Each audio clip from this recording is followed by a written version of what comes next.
सोलापूरची आगळीवेगळी ओळख निर्माण करण्याचा निर्धार रोटरी क्लब ऑफ सोलापूर MIDCने केले. रोटरी नक्षत्र कॉन्फरन्समध्ये केले प्रभावी सादरीकरण. नुकतेच रोटरी प्रांत 3132चे अधिवेशन नक्षत्र लोणावळा येथील प्रसिद्ध ॲम्बी व्हॅली येथे पार पडले. महाराष्ट्रातील 11 भौगोलिक जिल्ह्यातील शेकडो रोटेरियन्सची व अनेक मान्यवरांची हजेरी या कॉन्फरन्समध्ये होती. यामध्ये रोटरी क्लब ऑफ सोलापूर MIDCच्या सदस्यांनी देखील सपत्नीक मोठ्या संख्येने उपस्थिती लावली.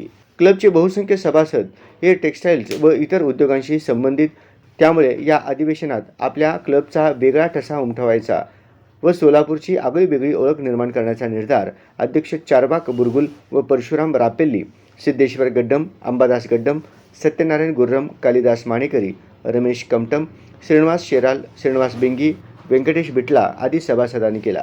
सोलापुरी चादरीपासून जॅकेट बनवून त्याचे सादरीकरण करायचे असे सर्वानुमते ठरले. अशा ब्रँडिंगमुळे सोलापुरातील टेक्स्टाईल्स उद्योगाला एक उभारी मिळेल असा विचारसुद्धा होताच झाले. सगळेच कामाला लागले. अध्यक्ष चारबाक यांच्या कारखान्यात उत्तम प्रतीच्या चादरींचे उत्पादन होते.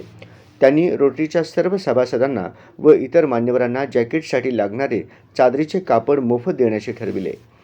सत्यनारायण गुर्रम यांच्या कारखान्यात शिलाईचे काम सुरू झाले. बघता बघता सुंदर, उबदार व आकर्षक डिझाईन असलेले जॅकेट्स तयार झाले. नक्षत्र कॉन्फरन्समध्ये रोटरी MIDCकडून प्रभावीपणे सादरीकरण करत रोटरीचे प्रांतपाल स्वाती हेरकळ, माजी प्रांतपाल व इतर मान्यवरांना क्लबकडून जॅकेट्स भेट म्हणून देण्यात आल्या. सर्वांनीच या नव उपक्रमाचे कौतुक केले.